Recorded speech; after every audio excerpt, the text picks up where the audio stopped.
వాక్య సందేశము అయ్యగారు అందిస్తారు. ఇక్కడ ఒక ముఖ్య విషయం ఏం చెప్పాలంటే, మీకు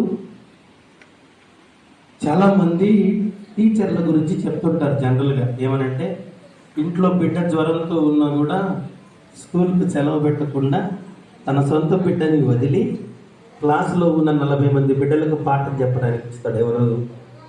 టీచర్. అదేవిధంగా ఈ రోజున పాస్టర్ గారి చిన్న కూతురు కదండి, చిన్న కూతురు అన్నప్రాసన. ఎక్కడున్నారు పాస్టర్ గారు ఇప్పుడు చెప్పండి? అక్కడ తన చిన్న బిడ్డని అన్నప్రాసన కార్యక్రమం వదిలిపెట్టి ఇంతమంది బిడ్డలకు వాక్య సందేశం అందించడానికి వచ్చారు పాస్టర్ గారు. గట్టిగా చెప్పట్లేదు. ప్రేమతో అయ్యగారిని ఆహ్వానిస్తున్నారు.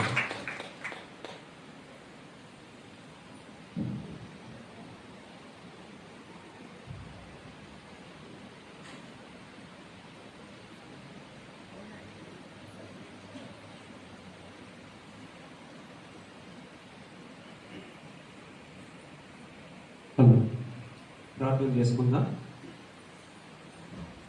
పరిశుద్ధుడవు ప్రేమమయుడు అయిన మా ప్రియ పరలోకపు తండ్రి, పరిశుద్ధమైన నామము నాకు వేలాది స్తుతులు, స్తోత్రములు, వందనాలు.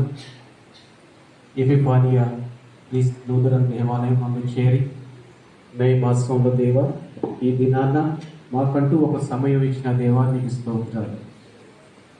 ప్రియ బిడ్డలు ఎంతో ప్రయాసతోటి ఈ సన్నిధానంలో కూర్చొని నీ వాక్యం వినటానికి ఎంతో శక్తిని చూపించిన దేవానికి స్తోత్రాలు. మాట్లాడేది మేము కాదయ్యా, మా హృదయమునందు మీరే ఉండి మీరు మాట్లాడండి.